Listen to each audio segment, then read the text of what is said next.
तो आज की इस वीडियो में हम राज्यपाल के बारे में पढ़ेंगे। पहले हम राज्यपाल से संबंधित जितने भी महत्वपूर्ण अनुच्छेद हैं उन्हें कवर करेंगे। उसके बाद आजकल एग्ज़ाम में कथन पूछे जाते हैं वो कवर करेंगे। उसके बाद हम राज्यपाल से संबंधित जो कार्य हैं, जो शक्तियां हैं वो देखेंगे और लास्ट में प्रीवियस ईयर क्वेश्चन अटेम्प्ट करेंगे। तो ये वीडियो आपके लिए काफ़ी इम्पोर्टेंट होने वाली है।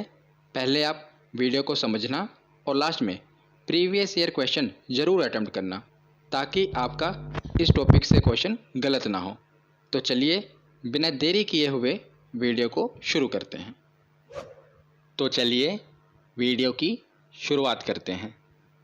तो इससे पिछली वीडियो में मैंने आपको बताया था कि जो विधानमंडल है इसके 3 अंग होते हैं, विधान परिषद, विधानसभा और राज्यपाल।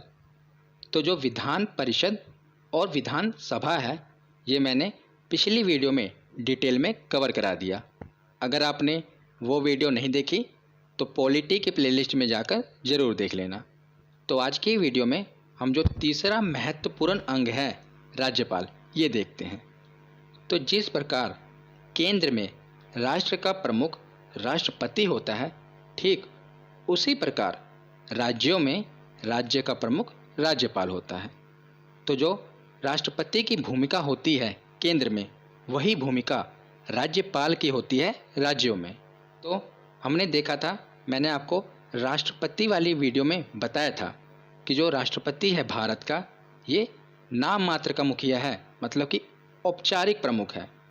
पर जो प्रधानमंत्री हैं, जो भारत की शक्तियां हैं वो तो प्रधानमंत्री के ही हाथों में हैं।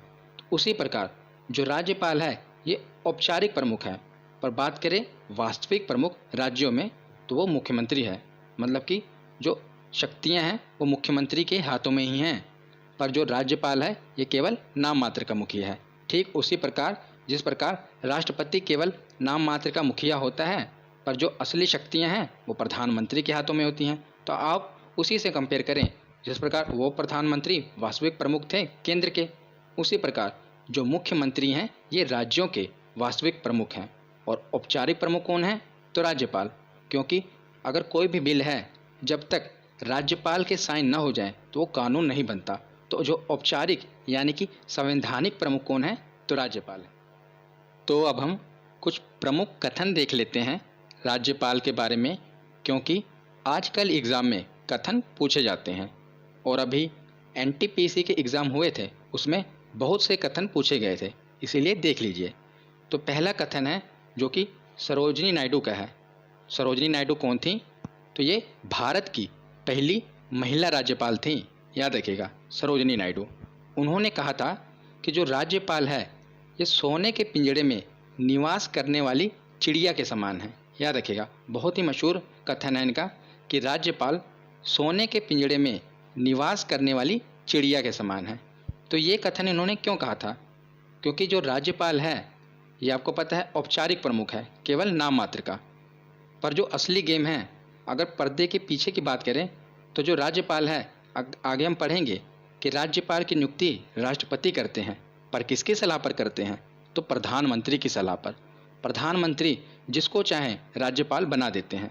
अगर वो कहेंगे कि इसको राज्यपाल बना दो तो राष्ट्रपति उन्हीं को ही राज्यपाल बनाएंगे। अगर कहेंगे कि इसको राज्यपाल के पद से हटा दो तो राष्ट्रपति को उसे राज्यपाल के पद से हटाना पड़ेगा। कागजों में भले ही राष्ट्रपति के साइन चलते हों कि किसको राज्यपाल बनाना है, किसको नहीं बनाना है, पर असली में पर्दे के पीछे प्रधानमंत्री की ही सलाह होती है कि किसे राज्यपाल बनाना है, किसे हटाना है। तो सरोजिनी नायडू ने कहा था कि राज्यपाल सोने के पिंजड़े में निवास करने वाली चिड़िया के समान है। बहुत ही महत्वपूर्ण कथन है और एग्ज़ाम में पूछा गया है, इसलिए ध्यान रखिएगा। तो अगला कथन है विजय लक्ष्मी पंडित का। तो ये नाम तो आपने सुना होगा। विजय लक्ष्मी पंडित कौन थी? कई बार एग्ज़ाम में पूछा जाता है। तो ये संयुक्त राष्ट्र महासभा की अध्यक्ष बनने वाली विश्व की पहली महिला थी। याद रखिएगा, विश्व की पहली महिला ये संयुक्त राष्ट्र महासभा की अध्यक्ष बनी थी और ये महाराष्ट्र की राज्यपाल भी रह चुकी थी, इसीलिए इनका कथन भी मायने रखता है। तो इन्होंने कहा था कि जिसको वेतन का आकर्षण है वही इस पद को स्वीकार करता है। किस पद को? राज्यपाल के पद को। जिसको वेतन का आकर्षण है वही इस पद को स्वीकार करता है। ये विजय लक्ष्मी पंडित का कथन है। दोनों कथन आप याद रखिएगा, बहुत ही महत्वपूर्ण है। तो प्रमुख कथन हमने पढ़ लिए। अब हम राज्यपाल से संबंधित जितने भी महत्वपूर्ण अनुच्छेद हैं इन्हें पढ़ते हैं। तो हमारे संविधान के जितने भी महत्वपूर्ण अनुच्छेद हैं इस पर मैंने एक वीडियो बना रखी है जिसमें मैंने ट्रिक से समझाया था और आप लोगों का बहुत ही अच्छा रिस्पॉन्स रहा था उस वीडियो पर। अगर आप में से किसी ने नहीं देखी तो पॉलिटी के प्लेलिस्ट में जाकर ज़रूर देख लेना। अब हम राज्यपाल से संबंधित अनुच्छेद देखते हैं। तो पहला है अनुच्छेद 153 जिसमें राज्यपाल के पद का वर्णन है। तो अनुच्छेद 153 के अनुसार एक राज्य का एक राज्यपाल होगा। पहले ये कहा गया था, पर बाद में संविधान में संशोधन कर दिया गया और यह प्रावधान जोड़ दिया गया कि एक व्यक्ति एक से अधिक राज्यों का राज्यपाल भी हो सकता है। तो पहले ये कहा गया था कि एक राज्य का एक ही राज्यपाल होगा और बाद में संशोधन करके यह प्रावधान जोड़ दिया गया कि एक व्यक्ति एक से अधिक राज्यों का राज्यपाल भी हो सकता है। और आपने सुना भी होगा कि एक राज्यपाल को दूसरे राज्य का अतिरिक्त कार्यभार भी सौंप दिया जाता है। क्यों सौंप दिया जाता है? क्योंकि कई बार क्या होता है कि राज्यपाल की अचानक मृत्यु हो जाती है या उनकी तबीयत बिगड़ जाती है, तो दूसरे राज्य के राज्यपाल को उस राज्य की जिसकी राज्यपाल की मृत्यु हो गई है उस राज्य की अतिरिक्त कार्यभार सौंप दिया जाएगा और वो राज्यपाल कुछ समय के लिए दोनों राज्यों का राज्यपाल रहेगा। याद रखिएगा। और जो राज्यपाल का वेतन होता है ये कितना होता है? तो याद रखिए 3.5 लाख रुपये मासिक, यानी कि 3.5 लाख रुपये पर मंथ। और यदि 2 या 2 से अधिक राज्यों का एक ही राज्यपाल होगा तब उसे दोनों राज्यपालों का वेतन उस अनुपात में दिया जाएगा जैसा कि राष्ट्रपति निर्धारित करें। तो मैं आपको बताता हूँ, जैसा कि आपने देख लिया कि जो राज्यपाल का वेतन है ये कितना होता है? 3.5 लाख रुपये पर मंथ। और मान लीजिए एक राज्यपाल को 2 राज्यों का राज्यपाल बना दिया गया, ए राज्य और बी राज्य, तो अब उसे कितना वेतन मिलेगा? 7 लाख रुपये नहीं मिलेगा, उसे 3.5 लाख रुपये ही वेतन मिलेगा। पर अब इन दोनों राज्यों को, मतलब कि ये दोनों राज्य मिलाकर उसे 3.5 लाख रुपये देंगे, दोनों बांट लेंगे। और किस अनुपात में ये राशि प्रदान करेंगे? तो जितना राष्ट्रपति निर्धारित करें। अगर राष्ट्रपति कहें कि जो ए राज्य है आधा पैसा ए राज्य देगा और आधा पैसा बी राज्य देगा, तो इनको आधा आधा पैसा देना पड़ेगा। कई बार क्या होता है कि कोई राज्य छोटा है, मान लीजिए जैसे हरियाणा है और राजस्थान है, हरियाणा छोटा राज्य है और राजस्थान बड़ा राज्य है, तो अनुपात डिसाइड कर दिया जाता है। राष्ट्रपति जिस अनुपात में कहें उसी अनुपात में उन राज्यों को राज्यपाल को वेतन देना पड़ेगा।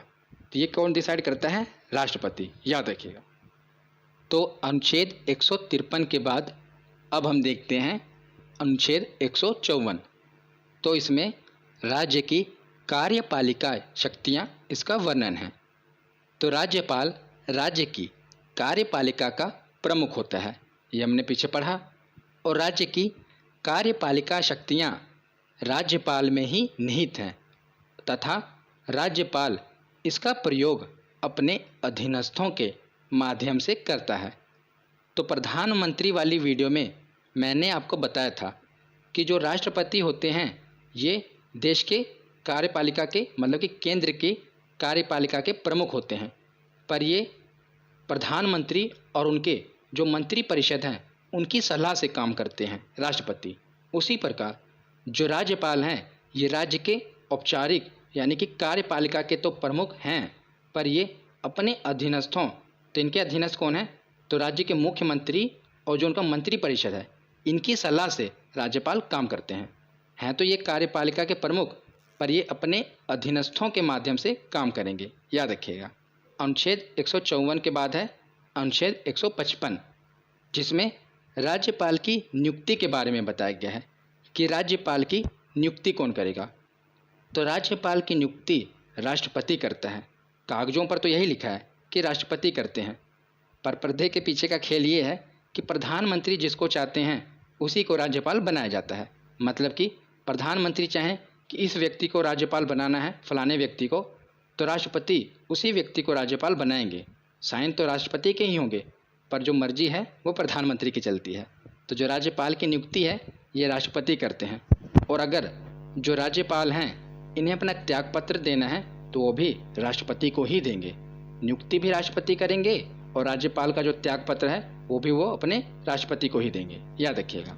तो अनुच्छेद 155 के बाद है अनुच्छेद 156, जिसमें राज्यपाल का कार्यकाल बताया गया है।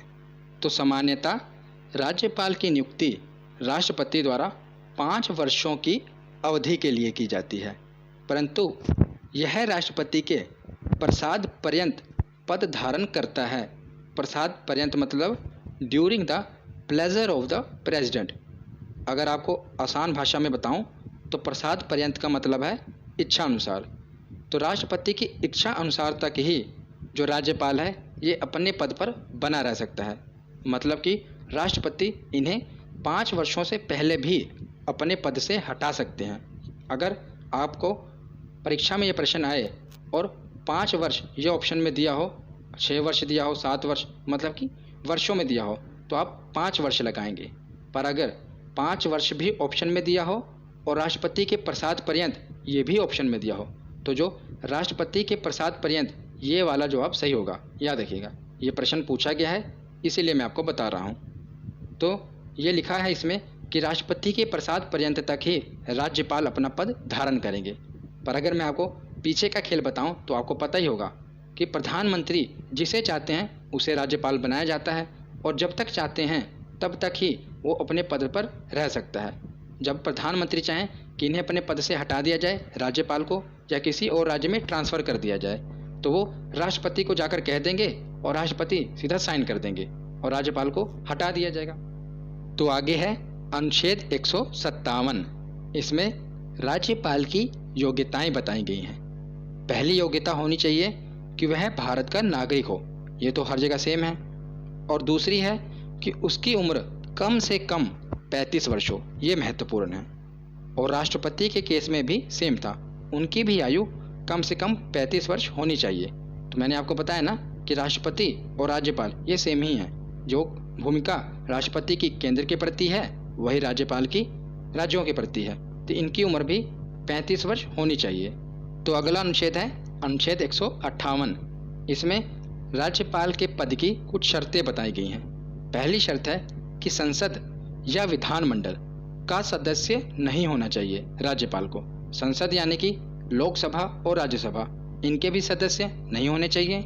और विधानमंडल यानी कि विधानसभा और विधान परिषद, इनके भी सदस्य राज्यपाल नहीं होने चाहिए जब वो राज्यपाल बने। इससे पहले अगर वो सदस्य हैं किसी भी एक सदन का तो उन्हें इस्तीफा देना पड़ेगा, उसके बाद ही वो राज्यपाल बन सकते हैं। और आगे है कि किसी भी प्रकार के लाभ के पद पर नहीं होने चाहिए। ये भी हर जगह योग्यता सेम ही होती है। लाभ का पद यानी कि सरकारी नौकरी नहीं होनी चाहिए। तो ये कुछ योग्यताएं थीं और कुछ शर्तें थी। और सामान्यतः देखा जाए तो जिस राज्य का राज्यपाल होते हैं, मतलब कि जहाँ के वो निवासी होते हैं वहाँ के वो राज्यपाल नहीं बनाए जाते, ये भी याद रखिएगा। तो हमने राज्यपाल का पद देख लिया, उनकी योग्यताएं देख ली, उनको नियुक्ति कौन करता है ये देख लिया। अब हम देखते हैं कि उनको शपथ कौन दिलाता है। हमने ये पीछे पढ़ा कि जो राष्ट्रपति हैं वो उनकी नियुक्ति कर देते हैं, वो बता देंगे कि हाँ भाई इस व्यक्ति को राज्यपाल बना दिया जाए, पर उनको शपथ राष्ट्रपति नहीं दिलाते हैं, ये याद रखिएगा। तो कौन दिलाता है शपथ? तो किसी भी राज्य के राज्यपाल को शपथ उन राज्य के उच्च न्यायालय यानी कि हाई कोर्ट के मुख्य न्यायाधीश दिलाते हैं। मान लीजिए उत्तर प्रदेश के राज्यपाल नियुक्त किए गए तो उत्तर प्रदेश के हाई कोर्ट के मुख्य न्यायाधीश उन्हें शपथ दिलाएंगे। और अगर मुख्य न्यायाधीश अनुपस्थित हैं, किसी भी वजह से वो उपस्थित नहीं हैं, तो इस परिस्थिति में मुख्य न्यायाधीश के बाद जो सबसे वरिष्ठ यानी कि जो सबसे सीनियर उच्च पद पर आसीन न्यायाधीश हैं, सबसे सीनियर जो जज हैं हाई कोर्ट के, वो राज्यपाल को शपथ दिलाएंगे। तो ये कुछ महत्वपूर्ण अनुच्छेद थे जो हमने राज्यपाल के बारे में पढ़े। अब हम राज्यपाल के कार्य और शक्तियाँ ये पढ़ते हैं। तो अब हम राज्यपाल की शक्तियाँ तथा कार्य पढ़ते हैं। बहुत ही महत्वपूर्ण है, ये सीधा ही एग्ज़ाम में पूछ ले जाते हैं, इसीलिए ध्यान से सुनिएगा। तो पहले हम देखते हैं कार्यपालिका संबंधी शक्तियाँ। तो पहला पॉइंट है कि राज्यपाल विधानसभा के बहुमत दल के नेता को मुख्यमंत्री तथा मुख्यमंत्री की सलाह से उसकी मंत्रिपरिषद यानी कि मंत्रियों के सदस्यों को नियुक्त करता है तथा उन्हें पद एवं गोपनीयता की शपथ दिलाता है। जिस प्रकार हमने पढ़ा था कि जो राष्ट्रपति हैं ये लोकसभा के बहुमत दल के नेता को, जो कि प्रधानमंत्री होते हैं, उन्हें नियुक्त करते हैं और फिर प्रधानमंत्री के कहने पर मंत्रिपरिषद की नियुक्ति करते हैं। उसी प्रकार जो राज्यपाल है ये विधानसभा के बहुमत दल के नेता को मुख्यमंत्री नियुक्त करेंगे, फिर मुख्यमंत्री उनको सलाह देंगे कि इनको मंत्री बना दिया जाए, तो फिर मुख्यमंत्री की सलाह पर मंत्रिपरिषद के सदस्यों की नियुक्ति करेंगे। ये राज्यपाल का काम है। तो अगला पॉइंट है कि राज्य के समस्त कार्यपालिका कार्य राज्यपाल के नाम से ही किए जाते हैं। तो हमने पीछे पढ़ा था ना कि जो राज्यपाल हैं ये कार्यपालिका के प्रमुख होते हैं। भले ही मुख्यमंत्री के हाथों में शक्तियां हैं, पर प्रमुख तो यही है ना, तो इन्हीं के नाम से ही राज्य के सभी काम किए जाते हैं। तो अगला पॉइंट है कि राज्यपाल विधान परिषद के कुल सदस्य संख्या का 1/6 सदस्यों को नियुक्त करता है। हमने पीछे पढ़ा था, इसे पिछली वीडियो में मैंने आपको बताया था कि जो विधान परिषद है उसके कुल सदस्यों का 1/6 राज्यपाल द्वारा मनोनीत किए जाते हैं, मैंने आपको बताया था। अगला पॉइंट है कि राज्यपाल राज्य के विश्वविद्यालयों यानी कि जो राज्य की स्टेट की यूनिवर्सिटी होती है उसका कुल अधिपति चांसलर होते हैं। जो राज्यपाल होते हैं उस राज्य की जो यूनिवर्सिटी होती है उसके वो चांसलर होते हैं तथा उपकुलपतियों जो कि वाइस चांसलर होते हैं उनकी नियुक्ति भी राज्यपाल द्वारा ही की जाती है। जो स्टेट यूनिवर्सिटी होती है राज्यपाल उसके चांसलर होते हैं और उस यूनिवर्सिटी के जो वाइस चांसलर होते हैं वीसी, उनकी नियुक्ति राज्यपाल के द्वारा की जाती है, याद रखिएगा। अगला पॉइंट है कि राज्यपाल का अधिकार है कि वह राज्य के प्रशासन के संबंध में जब चाहे मुख्यमंत्री से सूचना प्राप्त कर सकते हैं। तो जब मर्जी होगी राज्यपाल की वो मुख्यमंत्री से सूचना मांग लेंगे, इन्फॉर्मेशन, ये राज्यपाल का अधिकार है। तो कार्यपालिका शक्तियाँ ये हमने पढ़ ली। अब हम देखते हैं कुछ विधायी शक्तियाँ। तो राज्यपाल विधानमंडल का अभिन्न अंग होते हैं। हमने पीछे पढ़ा था कि विधानमंडल के 3 महत्वपूर्ण अंग हैं, विधानसभा, विधान परिषद और जो राज्यपाल हैं इसके महत्वपूर्ण अंग हैं। और राज्यपाल विधानमंडल का सत्र बुलाता है तथा सत्र की समाप्ति भी करता है। तो विधानमंडल का जो सत्र है, जिस प्रकार संसद का सत्र बुलाया जाता है, उसी प्रकार विधानमंडल का सत्र राज्यपाल बुलाते हैं तथा सत्र की समाप्ति भी यही करते हैं। और राज्य विधानमंडल द्वारा पारित विधेयक राज्यपाल के हस्ताक्षर के बाद ही कानून बनते हैं। ये तो आपको पता ही है कि जब तक राज्यपाल हस्ताक्षर न कर दें कोई भी विधेयक कानून नहीं बन पाएगा राज्यों में। तो अगला पॉइंट है कि जब विधानमंडल का सत्र नहीं चल रहा हो और राज्यपाल को ऐसा लगे कि तत्काल कार्यवाही की आवश्यकता है तो वह अध्यादेश जारी कर सकता है। और ऐसा अध्यादेश 6 सप्ताह के भीतर विधानमंडल द्वारा स्वीकृत होना आवश्यक है। और यदि विधानमंडल 6 सप्ताह के भीतर उसे अपनी स्वीकृति नहीं देता तो उस अध्यादेश की वैधता समाप्त हो जाएगी। तो मैं आपको बताता हूँ कि ये पॉइंट क्या कह रहा है। कोई भी विधेयक, मान लीजिए वो विधानसभा में गया और विधानसभा में पारित हो गया, उसके बाद अगर उस राज्य में विधान परिषद है तो उसमें जाएगा, फिर वह विधेयक अगर विधान परिषद में भी पारित हो जाए उसके बाद वह राज्यपाल के पास जाता है, फिर राज्यपाल उस पर हस्ताक्षर कर देते हैं और फाइनली यह विधेयक कानून बन जाता है। पर कई बार क्या होता है कि जो विधानमंडल है इसका सत्र नहीं चल रहा होता और किसी कानून की आवश्यकता होती है, तो राज्यपाल क्या करते हैं, सीधा ही साइन कर देते हैं और अध्यादेश, इसी को कहते हैं अध्यादेश जारी करना, सीधा ही साइन कर कर वो कानून बना देते हैं। पर फिर क्या होता है कि जो ये कानून की वैधता है ये 6 सप्ताह तक ही रहेगी। अगर इसे 6 सप्ताह से बढ़ाना है तो जो ये कानून है जिस पर राज्यपाल ने अध्यादेश जारी किया, इसे जब विधानमंडल का सत्र चले यानी कि 6 सप्ताह के भीतर ही, ये डेडलाइन दी गई है कि 6 सप्ताह के भीतर इसे विधानमंडल में पारित कराना आवश्यक है। अगर यह जो कानून यानी कि जो अध्यादेश राज्यपाल ने जारी कर दिया 6 सप्ताह के भीतर विधानमंडल से पारित नहीं हुआ तो फिर इसकी वैधता 6 सप्ताह के बाद ख़त्म हो जाएगी। इसीलिए याद रखिएगा, जब विधानमंडल का सत्र नहीं चल रहा होता तो राज्यपाल अध्यादेश जारी कर देते हैं और कानून बना देते हैं, पर इसकी वैधता 6 सप्ताह तक ही रहती है। अगर 6 सप्ताह से आगे बढ़ाना है तो इसे 6 सप्ताह के भीतर विधानमंडल से पारित कराना पड़ेगा, याद रखिएगा। तो अगला पॉइंट है कि राज्यपाल किसी विधेयक को राष्ट्रपति के विचार के लिए आरक्षित रख सकते हैं। बहुत ही महत्वपूर्ण है। मैंने आपको राष्ट्रपति वाली वीडियो में बताया था कि जब भी कोई भी विधेयक राष्ट्रपति के पास हस्ताक्षर होने के लिए जाता है तो उनके पास 3 विकल्प होते हैं। वो चाहें तो उस पर साइन कर दें और वो विधेयक को कानून बना दें, चाहें तो साइन ना करें और उस विधेयक को पुनर्विचार करने के लिए लौटा दें। और तीसरा विकल्प होता था वीटो, मतलब कि ना तो वो हाँ कह रहे हैं ना तो वो मना कर रहे हैं। तो ये 3 विकल्प होते थे राष्ट्रपति के पास।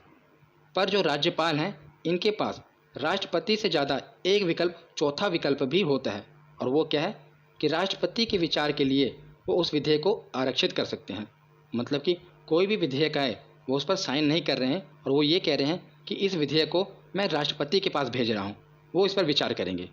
और राष्ट्रपति, उनके पास 3 ही विकल्प होते हैं, वो किसके पास भेजेंगे, क्योंकि वो तो सबसे मेन है, सबसे प्रमुख हैं, वो तो किसी के पास नहीं भेज सकते। पर राज्यपाल किसी भी विधेयक को राष्ट्रपति के पास भेजने के लिए, मतलब कि राष्ट्रपति के विचार के लिए आरक्षित रख सकते हैं। तो 3 शक्तियाँ बची। इसके बाद हम प्रीवियस ईयर क्वेश्चन करेंगे। तो वित्तीय शक्तियाँ ये देखते हैं। तो राज्यपाल प्रत्येक वित्तीय वर्ष में वित्त मंत्री को विधानमंडल के सम्मुख वार्षिक वित्तीय विवरण, जिसे बजट कहते हैं, प्रस्तुत करने के लिए कहते हैं।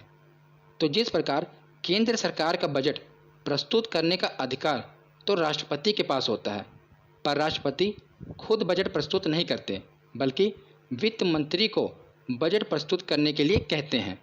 उसी प्रकार हर एक राज्य का बजट प्रस्तुत करने का जो अधिकार है वो राज्यपाल को होता है, पर राज्यपाल खुद बजट प्रस्तुत नहीं करते, वो जो राज्य का वित्त मंत्री है उसे बजट प्रस्तुत करने के लिए कहते हैं।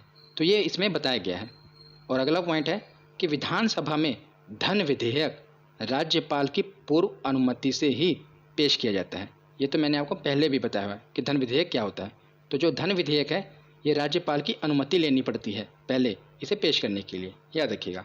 तो वित्तीय शक्तियों के बाद अब देखते हैं न्यायिक शक्तियाँ। तो राज्यपाल को भी राष्ट्रपति की भांति क्षमादान की शक्ति प्राप्त है, परंतु याद रखिएगा बहुत ही महत्वपूर्ण है, पर मृत्युदंड और सेना न्यायालय के मामले में राज्यपाल को क्षमादान की शक्ति नहीं प्राप्त है। यही इम्पोर्टेंट है। मैंने आपको राष्ट्रपति वाली वीडियो में बताया था कि मृत्युदंड यानी कि अगर किसी व्यक्ति को फांसी की भी सज़ा हो जाए तो राष्ट्रपति उसे क्षमा कर सकते हैं, पर राज्यपाल के पास ये अधिकार नहीं है। वो किसी भी व्यक्ति की मृत्युदंड और जो सेना न्यायालय का मामला होता है इस केस में राज्यपाल क्षमादान शक्ति उनके हाथ में नहीं है, मतलब वो क्षमादान नहीं कर सकते। अन्य कोई मामला है तो क्षमादान कर सकते हैं, पर मृत्युदंड और सेना न्यायालय के मामले में राज्यपाल को भी क्षमादान की शक्ति नहीं प्राप्त है, याद रखिएगा। और जो ये राज्यपाल क्षमादान करते हैं ये अपने ही राज्य में कर सकते हैं, ये नहीं कि कहीं पर और भी कर दें। अगर वो उत्तर प्रदेश के राज्यपाल हैं तो जो उत्तर प्रदेश के मामले हैं उन्हीं में वो क्षमादान कर पाएंगे और किसी राज्य में नहीं। पर राष्ट्रपति जो होते हैं वो पूरे भारत के होते हैं, तो वो कहीं पर भी कोई भी मामला हो वो क्षमादान की शक्ति उनके हाथों में है और वो फांसी की सज़ा भी माफ़ कर सकते हैं। तो न्यायिक शक्तियों के बाद अब हम देखते हैं आपात शक्तियाँ। तो राज्यपाल को जब लगे कि ऐसी परिस्थितियाँ उत्पन्न हो गई हैं जिनमें राज्य का शासन संविधान के उपबंधों, संविधान के हिसाब से नहीं चलाया जा सकता, तो वह राष्ट्रपति को राज्य में अनुच्छेद 356 के तहत राष्ट्रपति शासन लगाने की सलाह दे सकते हैं। तो जो राज्यपाल हैं उनके पास ये शक्ति नहीं है कि वो राज्य में राष्ट्रपति शासन लगा दें। हाँ, वो राष्ट्रपति को सलाह दे सकते हैं और अगर राष्ट्रपति चाहें तो उस राज्य में राष्ट्रपति शासन लगा देंगे। और जब राष्ट्रपति शासन किसी भी राज्य में लग जाता है तो राष्ट्रपति शासन के समय जो राज्य की सारी शक्तियाँ होती हैं ये राज्यपाल के पास आ जाती हैं, याद रखिएगा, क्योंकि वहाँ पर राष्ट्रपति शासन लग चुका है। तो जो भी सारी शक्तियाँ हैं ये किसके पास आ जाएंगी, तो राज्यपाल के पास आ जाएंगी। तो यहाँ पर हमारा थ्योरी सेक्शन कंप्लीट होता है। अब हम प्रीवियस ईयर क्वेश्चन देखते हैं, उसे ज़रूर अटेम्प्ट करना। तो पहला प्रश्न है कि राज्य की कार्यपालिका शक्तियाँ किसमें निहित होती हैं। ये तो हमने पढ़ ही लिया, किसमें निहित होती हैं, तो राज्यपाल में। अगला प्रश्न है कि भारतीय राज्यों में राज्यपाल की नियुक्ति कौन करता है। तो कौन करता है राज्यपाल की नियुक्ति, तो राष्ट्रपति करते हैं राज्यपाल की नियुक्ति। शपथ कौन दिलाता है, तो उच्च न्यायालय के मुख्य न्यायाधीश शपथ दिलाते हैं और राष्ट्रपति नियुक्ति करते हैं। और राज्यपाल अपना त्यागपत्र किसे देता है, तो मैंने आपको बताया था कि राष्ट्रपति ही नियुक्ति कराते हैं और राज्यपाल राष्ट्रपति को ही अपना त्यागपत्र देते हैं। तो अगला प्रश्न है कि सामान्य रूप से राज्यपाल का कार्यकाल होता है, तो इसका सही जवाब होगा 5 वर्ष। सामान्य रूप से जो राज्यपाल का कार्यकाल होता है ये 5 वर्ष होता है। पर अगर यहाँ पर ऑप्शन में राष्ट्रपति के प्रसाद पर्यंत ये लिखा होता तो हम उसे टिक करते। अगला प्रश्न है कि राज्यपाल सोने के पिंजड़े में निवास करने वाली चिड़िया के समतुल्य है, ये किसका कथन है, तो मैंने आपको बताया कि ये सरोजिनी नायडू का कथन है। बहुत ही इंपॉर्टेंट है, याद रखिएगा। अगला प्रश्न है कि किसी राज्य में राज्यपाल की नियुक्ति संविधान के किस अनुच्छेद में है, तो राज्यपाल की नियुक्ति पूछी है। 153 से शुरू हुआ था, उसमें पद था। 154 में राज्य की कार्यपालिका के प्रमुख थे। 155 में थी नियुक्ति, तो 155 इसका सही जवाब होगा। अनुच्छेद 155 के तहत राज्यपाल की नियुक्ति का वर्णन है, याद रखिएगा। तो अगला प्रश्न है कि राज्य विधानमंडल के अनुमोदक के बिना राज्यपाल द्वारा जारी अध्यादेश कितनी अवधि के लिए लागू रहेगा। तो मैंने आपको बताया था कि जब विधानमंडल का सत्र नहीं चल रहा होता तो राज्यपाल अध्यादेश जारी कर देते हैं और इस अध्यादेश को 6 सप्ताह के भीतर विधानमंडल से पास कराना होता है, नहीं तो इसकी वैधता समाप्त हो जाएगी। अगला प्रश्न है कि निम्नलिखित में से किसे राज्यों में विधानमंडल का अंग नहीं माना जाता, तो बताइए किसे राज्य के विधानमंडल का अंग नहीं माना जाता, तो राज्यपाल। ये तो विधानमंडल का अंग है, विधानसभा भी है, विधान परिषद भी है, पर जो मुख्यमंत्री हैं ये विधानमंडल का अंग नहीं माना जाता, तो इसका राइट ऑप्शन होगा ऑप्शन डी। तो अगला प्रश्न है कि राज्यपाल विधान परिषद के कितने सदस्यों को मनोनीत करते हैं, तो बताइए कितने सदस्यों को मनोनीत करते हैं, तो मैंने आपको बताया था 1/6 सदस्य।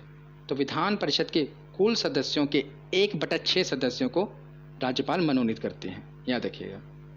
अगला प्रश्न है कि भारत के किसी राज्य की राज्यपाल बनने वाली प्रथम महिला थी, तो कौन थी, सरोजिनी नायडू। ये भारत की प्रथम महिला राज्यपाल थी। अगला प्रश्न है कि राज्यपाल पद पर बना रहता है, कब तक बना रहता है, 5 वर्षों के लिए, संसद द्वारा निश्चित समय के लिए, राष्ट्रपति के प्रसाद पर्यंत। तो ये सही होगा ऑप्शन सी कि राष्ट्रपति के प्रसाद पर्यंत तक ही जो राज्यपाल है वो अपने पद पर बना रह सकता है। आज का लास्ट प्रश्न है कि राज्यपाल के पद पर नियुक्ति की न्यूनतम उम्र सीमा कितनी है, तो कम से कम कितनी आयु होनी चाहिए, तो ये 35 वर्ष है। तो आज की ये वीडियो यहीं पर ख़त्म होती है।